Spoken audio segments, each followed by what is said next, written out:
You're sitting in your car at a gas station on the California border. You've got a rifle locked in the trunk. It's legal where you live. You drove 4 hours to visit family. But the moment you cross that state line, you could be committing a felony without even knowing it. One wrong turn, one traffic stop, and suddenly you're facing charges that could follow you for the rest of your life. That's not a scare tactic. That's the reality of gun laws in America right now, where what's protected in one state can land you in handcuffs in another. Most people think the Second Amendment is simple. It says you have the right to keep and bear arms, so that's that, right? Not even close. The truth is, gun rights in this country exist in two completely separate realities. There's the version people believe exists, where the Constitution protects your ability to own firearms, and then there's the version that plays out in courtrooms, police stations, and state legislatures, where that right gets tested, restricted, and redefined every single day. The gap between those two realities is where people get hurt, arrested, or lose freedoms they thought were guaranteed.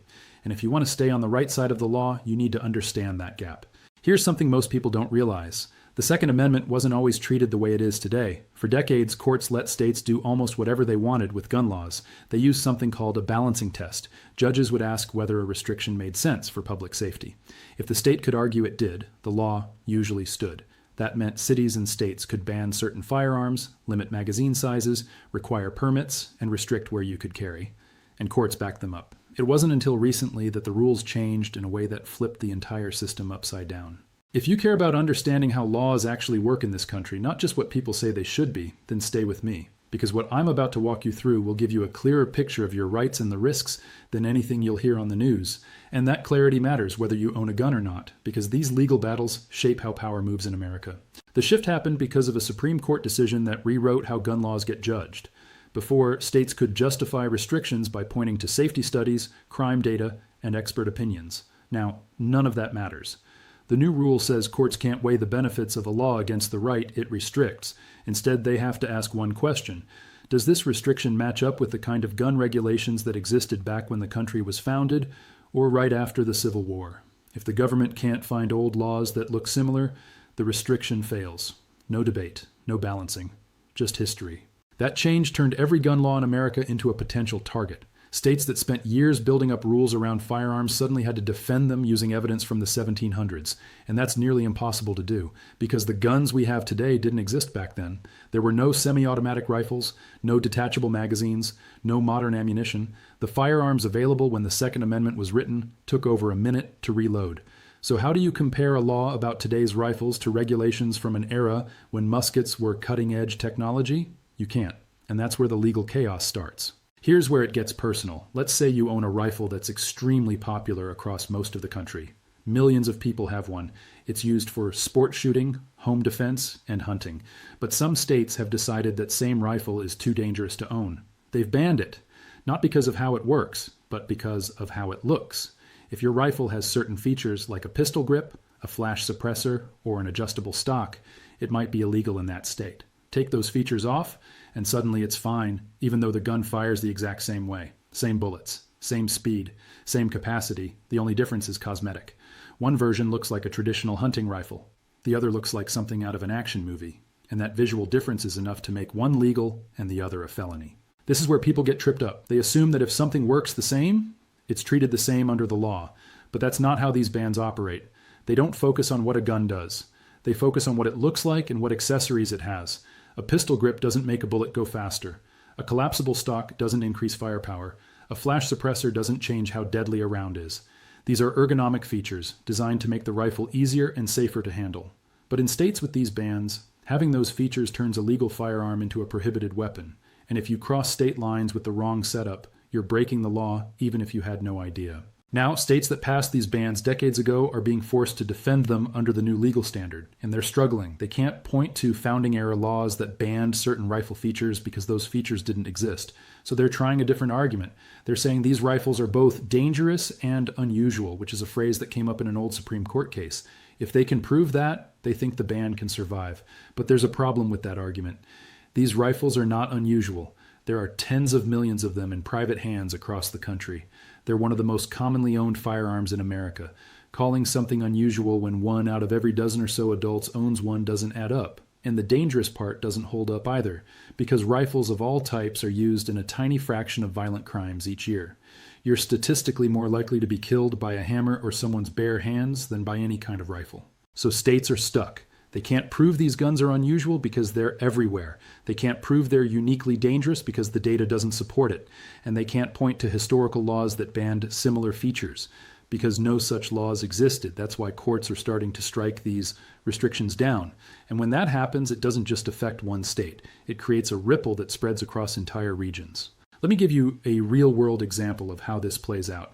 Imagine you live in a state where your rifle is legal. You decide to take a road trip. Maybe you're going hunting. Maybe you're visiting family. You pack your gun properly, locked up and unloaded, just like the law says. But halfway through your trip, you drive through a state that has banned that rifle. You're not stopping there. You're just passing through. In theory, federal law is supposed to protect you while you're traveling. But if you get pulled over, if an officer searches your vehicle, if anything goes wrong, you could end up arrested. Even if you're following every rule you know about, the fact that you're in that state with that firearm can be enough. And untangling that mess in court takes time, money, and a lawyer who knows exactly what they're doing.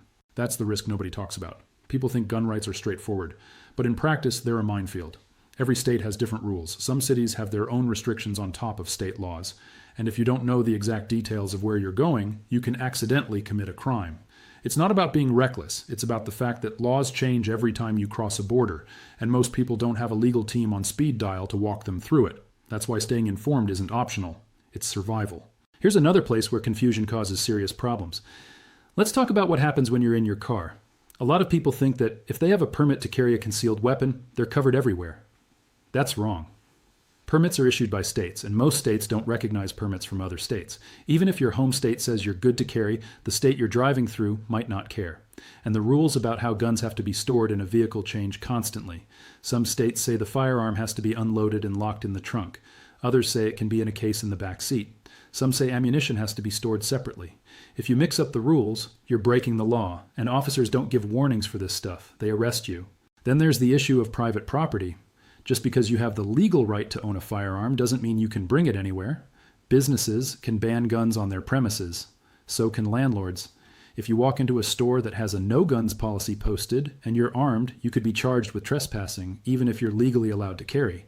People assume their rights override private rules, but that's not how it works. Property owners get to set the terms. And if you ignore those terms, you're on the wrong side of the law, no matter what your permit says. Now let's talk about what happens during an interaction with police. If you're carrying a firearm and you get stopped, whether it's a traffic stop or something else, the way you handle that moment matters more than almost anything. Some states require you to immediately inform the officer that you're armed. In others, you only have to say something if they ask. But here's the thing, even in states where you're not required to volunteer that information, it's almost always smarter to do it anyway. You want that officer to hear it from you before they see it or find it. Because if they discover a gun and you didn't mention it, that situation can go bad fast. The key is to stay calm, keep your hands visible, and be clear about where the weapon is. Don't reach for anything unless they tell you to. This isn't about your rights in theory. It's about making sure everyone walks away safe. People also underestimate how much trouble they can get into just by being near someone else's gun. Let's say you're at a friend's house and they show you a firearm, you handle it, you take a photo with it. Later, that friend gets in legal trouble. Suddenly, investigators are looking at everyone who was around that gun.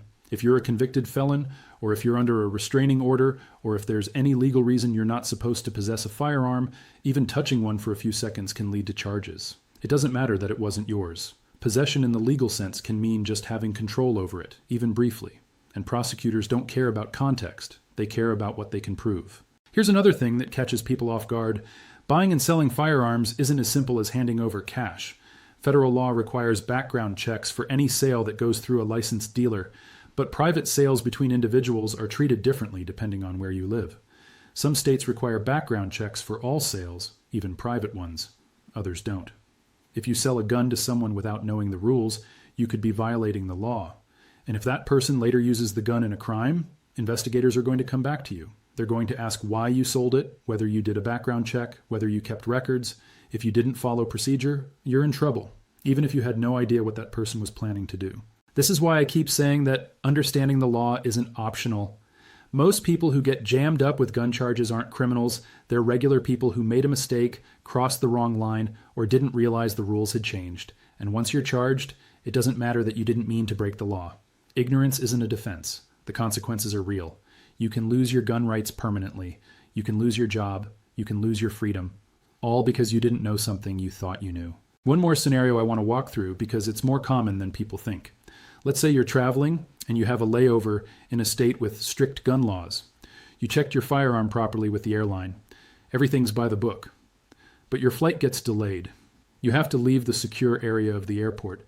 Suddenly you're in a state where that firearm might not be legal, and now you're technically in possession of it outside the protections of federal travel law. People have been arrested in airports for exactly this reason. They were following every rule they knew, but a delay or a cancellation put them in a legal gray zone. And once that happens, the legal battle is exhausting. Here's what you need to remember as we wrap this up. The Second Amendment gives you rights, but those rights come with responsibilities. You have to know the laws where you live and where you're going. You have to store firearms properly. You have to handle interactions with law enforcement carefully. You have to respect private property rules. And you have to stay calm and informed because the legal landscape is shifting all the time. Courts are rewriting how gun laws work. States are fighting back. And in the middle of all that, regular people are trying to figure out how to stay legal and stay safe. If you found this breakdown helpful, if it gave you a clearer picture of how gun laws actually work in the real world, then you'll want to be part of the community here. We don't do surface-level takes. We go deep into the laws, the cases, and the consequences so you understand what's really at stake. Hit that subscribe button, because staying informed is how you protect yourself. And the next time someone tells you the Second Amendment is simple, you'll know better. You'll know it's complicated, it's constantly changing, and the only way to navigate it is with accurate information and a level head. Stay smart, stay legal, and don't let confusion turn into consequences.